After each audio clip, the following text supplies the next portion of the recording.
Alright guys, welcome to, I believe it's video number 22, but I'm not sure. And in this video, I want to talk to you guys about interpolation, using expressions or values inside strings. What the heck am I talking about? Let me go ahead and just jump right into an example. Say we have a variable called a, and we set it equal to something easy, like 4. Now we have another did I say variable? I just call them variables from now on. Now we have another variable called b, and we set this equal to 6. So a equals 4, b equals 6. Pretty cool. So now what our boss does is he comes in and he's like, hey Bucky, what I want you to do is I want you to output on the screen 4 times 6 equals 24. So we said, okay, no problem. We know this Ruby stuff. We're pretty good at it.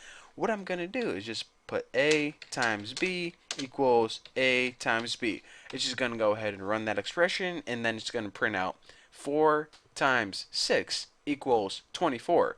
Let me go ahead and hit enter, and oh crap, it says a times b equals a times b. That's not what I wanted at all. What I wanted is the actual answer. 4 times 6 equals 24. So now we're scratching our head saying, how the heck are we supposed to do that? Do I have to write it on a whole bunch of different lines and maybe make a whole bunch of different variables? That's going to be a pain in the butt. Well, there's an easy way that we can do this, and it's called interpolation. Interpolation is pretty much using expressions and values inside of a string. So now let's go ahead and rewrite our string. Instead of Let me go ahead and add some space. Instead of just writing a times b equals a times b, that won't work because we would end up with this. We need to interpolate these. Now, whenever you do that, remember this. Use the number sign, which is the sign above the 3 on your keyboard, and the curly braces. Now, in between the curly braces, you write either a variable or an expression. In this case, I'm just going to go ahead and write a. Now, instead of just printing out A, what it's going to do is it's going to look what's in between these curly braces, and it's going to get the value of it. Whatever the value is, that's what it's going to print out on the screen, just not the letter. So pretty much it's going to print out the number 4 right here because that's the value of A.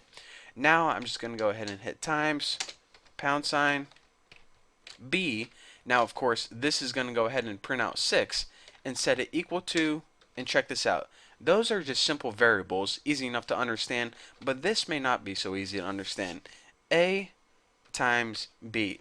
So again, whenever you run this, let me go ahead and just show you guys what happens real quick. It says 4 times 6 equals 24. So that's what we wanted, not A times B equals A times B. So again, like I said, whenever we use interpolation, whatever's in between the curly braces, such as A times B, Ruby's going to figure out the value of those first before printing those to the screen. And basically, that's what we're seeing right here. So instead of just printing out a times b, it's going to say, okay, let me interpolate this. Let me figure out the value of a times b, which is 24. And of course, that's what you want me to print out on the screen, 24. And this also works with string variables too. So say we had a person, and it's a string variable like Bucky Roberts. So now what we want to do is print out something on the screen like I love Bucky Roberts. So we go ahead and write puts I love, and I know you can just type Bucky Roberts right here, but if we go ahead and type something like this, I love person, it would go ahead and print out I love person on the screen. But we want to say I love in the person variable, which is Bucky Roberts. So in order to do that, go ahead and delete your person variable, and we want to interpolate person. So I keep calling this a dollar sign. It's a pound sign. Sorry if I call it dollar sign sometimes. And anyways, we want to interpolate person. So now what it's going to do is it's going to figure out the value of person, which is Bucky Roberts. It's going to plug it into the string. So it's pretty much going to print out I love Bucky Roberts.